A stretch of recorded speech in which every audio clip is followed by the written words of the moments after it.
Приветствую вас! С вами Алла Касаткина, проект «Ладная я». И сегодня мы поговорим о вреде детских сказок.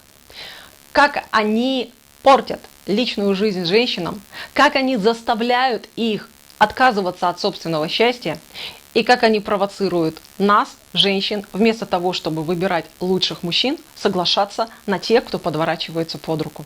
Казалось бы, ну где там эти детские сказки и где тут эти паршивые мужики, которые портят нам жизнь?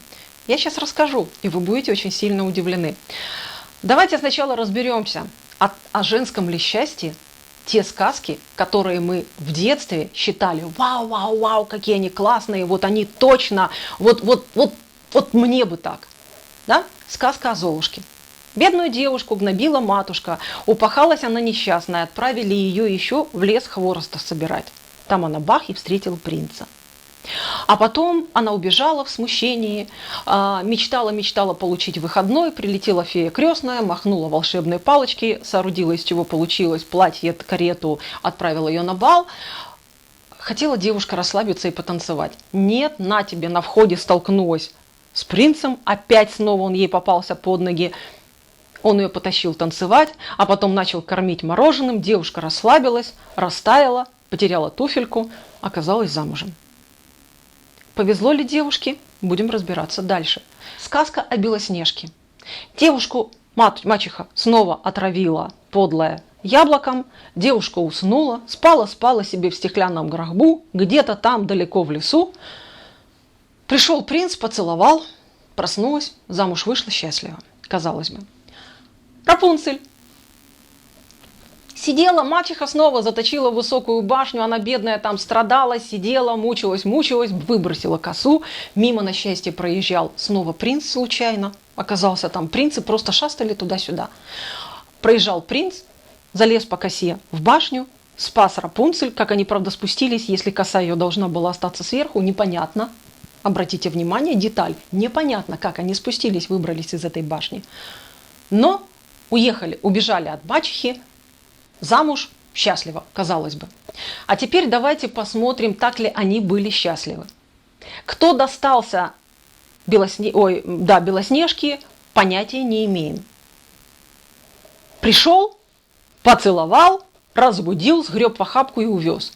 Каким он будет? Будет он на руках носить или будет фингалы под глазом ставить? Будет он любить или будет он унижать? Принесет он деньги в дом или наоборот промотает ее приданное? Понятия не имеем.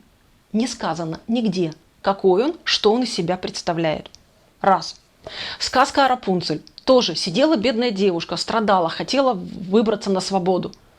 Что сделал принц? По сброшенной девушкой косе поднялся наверх, спас. Как они выбрались из этой башни, фиг его знает. Куда он ее увез от этой мачехи, тоже непонятно. Принц ли он на самом деле? Богатый или бедный? Какой у него характер? В какой стране он живет? Может, там войны идут на всю катушку, или там мамонты бегают стадами и надо как-то уворачиваться? Мы не знаем. Мы не знаем, что ждало одну, вторую, а теперь третья, Золушка. Вышла она за избалованного единственного ребенка, которому угождал весь дворец со всей прислугой, включая короля, который был капризен, который был не сдержан, который был своеволен, потому что никого не слушал. Делал, что хотел, что в голову взбрело. Будет ли с ним счастлива Золушка? Если об этом хоть чуть-чуть больше рассказано. Понятно, что нет, потому что ждут ее скандалы, ждут ее периодические загулы мужа, ждут ее дебоши дома. И, может быть, даже рукоприкладство. Будет ли она счастлива? Очень сильно сомневаюсь, потому что еще по привычке пахать с детства. Она еще будет пытаться убирать весь замок вместо прислуги, потому что построить ее не сможет, не умеет, командного голоса нет. То есть будет она отдуваться за всех, будет всех на себе тянуть. Про женское ли это счастье?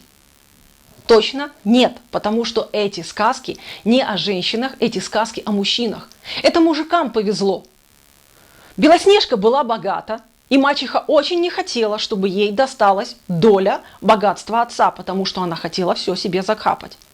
Рапунцель была ли бедной? Нет, у нее коса была из чистого золота. Уже какой клад, правда? То есть она уже явно не бедна. а ее увезли непонятно куда, и что будет с ее золотой косой, не продадут ли ее в ближайшей таверне за пинту пива, непонятно. А что будет с Золушкой, я вам уже рассказала. Но вы скажете, боже мой, да ладно, это сказки детские, фиг с ним, тра-та-та, так не бывает. Давайте вернемся в реальную жизнь. Одна моя клиентка, как потом оказалось, ее любимой сказкой была сказка про Золушку. Принц ее нашел. Он красиво за ней ухаживал. Он дарил ей цветы, присылал с курьерами на работу. Он устраивал ей там романтические вечера. Он ей всех ее родственников обаял. Ну, в общем, все были в восторге, все уже ждали, когда он сделает предложение, когда случится чудо.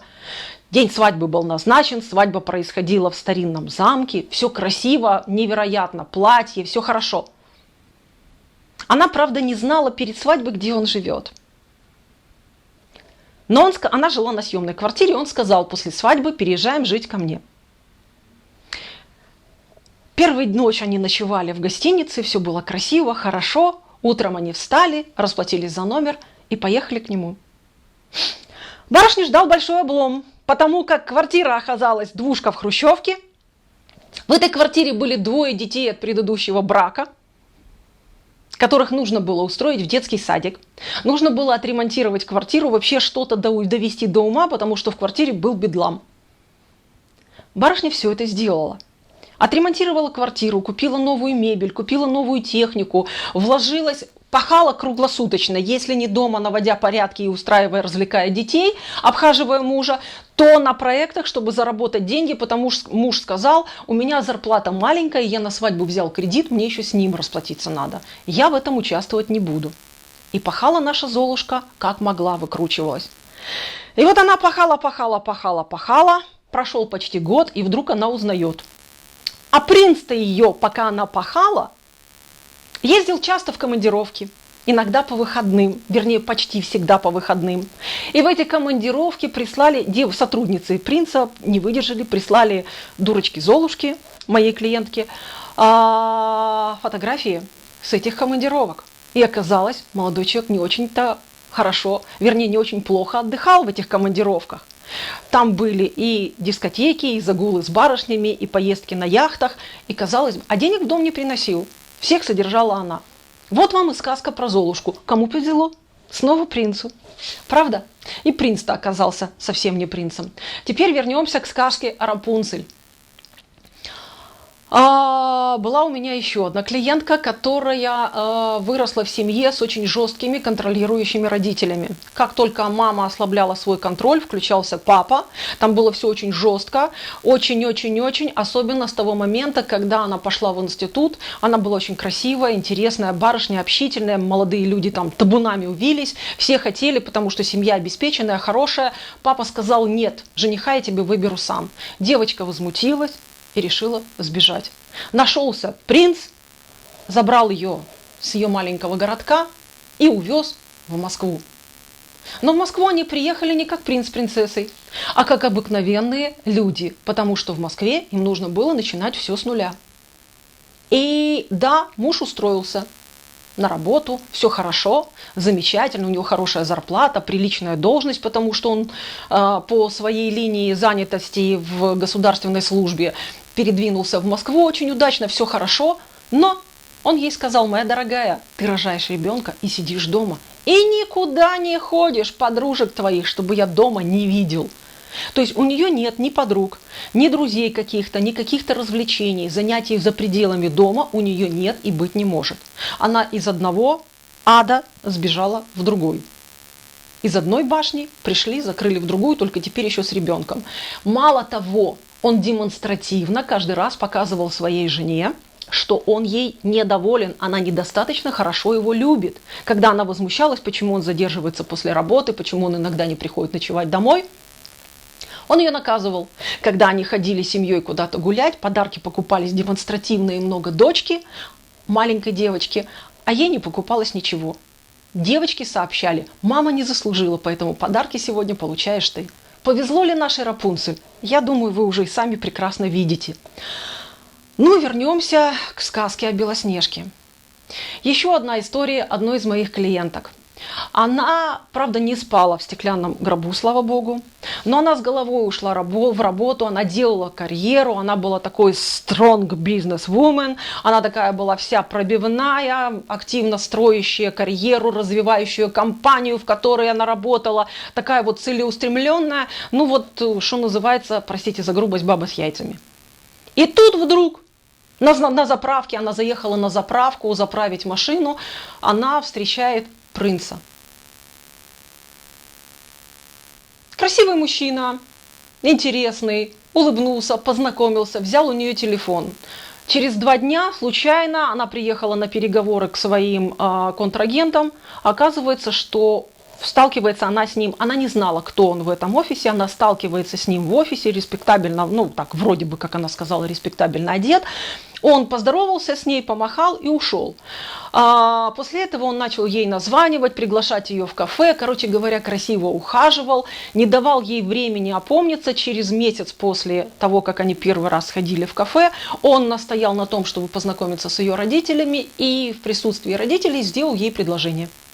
Поскольку для замужества возраст у нее был самый что ни на есть уже пищащий, родители сразу сказали: да, мы согласны. Ну, вроде как молодой человек впечатление произвел нормальное. Что оказалось на деле?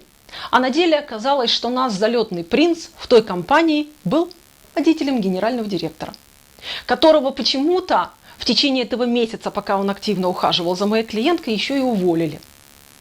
Но и это еще не все. Ладно, она об этом даже не знала. Он не рассказывал ей ни о чем, просто сказал, что у него сложности в бизнесе, и он пока остался без средств существования. Ну как же, принц, надо же поддержать. И она, естественно, спокойно инвестировала свои деньги в семейный бюджет. Но через пару месяцев, когда она увидела, что он постоянно ни черта не делает, смотрит либо мультики, либо играет в компьютерные игры, и больше никаких попыток не предпринимает, чтобы там бизнес якобы свой развивать, она начала наводить справки и была очень сильно удивлена, потому что она узнала, что 3 месяца назад, то есть за пару месяцев до их свадьбы, он развелся с женой. Его бывшая жена с дочкой, их общий, живет по-прежнему еще в его квартире с его родителями и никуда не собирается съезжать. Что в компании, где она с ним встретилась, он был всего лишь навсего водителем. И та красивая машина, на которой он приезжал, а потом сказал ей, что он вынужден был отдать за долги, это была машина генерального директора этой компании. То есть гол как сокол, был якобы принц, оказался нищий. И если бы все эти барышни в тот момент, когда встретились с этими мужчинами, которые испортили им окончательно жизнь, хотя бы задали себе несколько вопросов. А кто он? Смогу ли я с ним построить отношения? А так ли он видит будущее, как его вижу я? И считали бы эту информацию с него, потому что если вы у мужчины будете спрашивать: а как ты думаешь, вот хочешь ли ты, чтобы в будущем было то-то и то-то, если этот мужчина манипулятор и хочет навесить вам лапши на уши, вы сами прекрасно понимаете, он будет петь вам все то, что вы будете заказывать. Он вам так красиво навешает лапши, что вы не будете успевать ее сбрасывать, потому что вы будете ему верить. Но если вы точно знаете, как, не задавая вопросов или разговаривая про его книги, про его детские увлечения, про истории из жизни его друзей, про то, что происходит вообще сейчас вокруг вас, вообще просто про то, что происходит вокруг вас, составить впечатление и точно понимать, что вас ждет в отношениях с ним, как он будет себя вести в семье, готов ли он стать главой семьи, или он будет ждать, что вы его будете на себе тянуть как крест, будет ли он приносить деньги в дом, или он будет ждать, что будете инвестором главным в семейную жизнь вы, будет ли он хорошим отцом для ваших будущих детей. Будет ли он вас поддерживать, если, не дай бог, начнутся трудные времена? Будет ли он радоваться вашим успехам? Будет ли он развиваться с вами так, как хотите развиваться вы? Будет ли он готов идти в то будущее, каким вы его видите? Смотрите, сколько вопросов. И на все эти вопросы можно получить ответы буквально в первые 2 встречи с момента знакомства с мужчиной. То есть фактически это еще не свидание, это даже не отношения. Это пару разговоров по телефону по 10-15 минут или 2 чашки кофе в кафе. Вы можете себе представить, сколько времени, нервов и денег вы можете сэкономить? Мало того, зная вот эти нюансы о мужчинах, как их получать, эту информацию, вы же можете выстраивать с ними отношения в быту. Вас окружают мужчины, братья, сыновья, отцы, кто там, мужья ваших подруг, мужья ваших родственников. Это все мужчины, с которыми вы общаетесь, коллеги на работе мужчины. Вам с ними тоже приходится решать вопросы. И когда вы знаете, кому что сказать, на что обращать внимание, можно ли этому человеку доверить там деньги, там какое-то дело поручить, рассчитывать на его помощь, или он будет только обещать, вешать вам лапшу на уши и свалит в тот момент, когда вам понадобится его помощь. Или возьмет ваши деньги и скажет: давай я порешаю, и исчезнет вместе с ними. Зная, имея навыки считывать, что из себя представляет мужчина, зная о них некоторые нюансы, как они устроены, вы будете мало того, что видеть их насквозь, так вы еще будете иметь кнопки на пульте управления, чтобы получить то от него, что вам надо. И даже если он вчера вам говорил и бил себя тапком в грудь: я никогда ничего для тебя не буду делать, или обещал, но вы знаете, что соврет, даже врунов можно простимулировать, замотивировать, чтобы они сделали то, что обещали. И когда вы будете знать все эти моменты, вам будет достаточно легко управляться. И вы уже больше не будете надеяться на счастливое стечение обстоятельств Золушки, Рапунцель, Белоснежки и прочих сказочных героинь, потому что сказки эти, они не про женщин. Женский сюжет там только вуалька, которая прикрывает историю о том, как изменилась судьба мужчины. Да, мы всю жизнь считали, что это сказки о женском счастье, оказывается, индейская национальная изба. Фиг вам. Нет, это сказки про мужчин, про их жизненный путь, про их путь героя, но не про нас. Вот такая вот интересная штука. Ну, естественно, наверняка у вас возник вопрос: а как же научиться читать, как же вас вот освоить эти навыки рентгена, как научиться видеть их насквозь и управлять этим пультом, чтобы они наконец-то становились предсказуемыми, а не были для вас минным полем. Ну а вот всему этому мы и будем учиться в практикуме «Мужчина. Код доступа». Вот там я честно расскажу и о том, как распознать мудаков и обманщиков, и о том, как определить, насколько перспективны отношения будут в личной жизни, насколько перспективны будут отношения в деловой жизни с мужчиной, как мотивировать даже тех, кто привык валяться на диване и ни черта не делать. Вы не поверите, даже их можно поднять, придать им реактивное ускорение, и они будут вокруг вас метаться и спрашивать: а что еще для тебя сделать? Просто потому, что вы будете знать секрет их мотивации. Ну и, естественно, как в отношениях поступать, я тоже поделюсь с вами. Как поступать так, чтобы мужчина не заглядывался налево, чтобы мужчина хотел нести деньги в дом и хотел зарабатывать побольше, чтобы он шел в то будущее, в котором вы себя видите. Да, естественно, я расскажу, как выбрать такого мужчину и как к этому будущему прийти. Все это вас ждет в практикуме. Ну и решайте сами: по-прежнему верить в сказки, которые совершенно не о женском счастье, или все-таки построить счастье своими руками, по своему рецепту и так, как нравится вам, для того, чтобы потом кайфовать. С вами была Алла Касаткина. До встречи в практикуме, мои ласточки. Всего вам доброго. Пока-пока.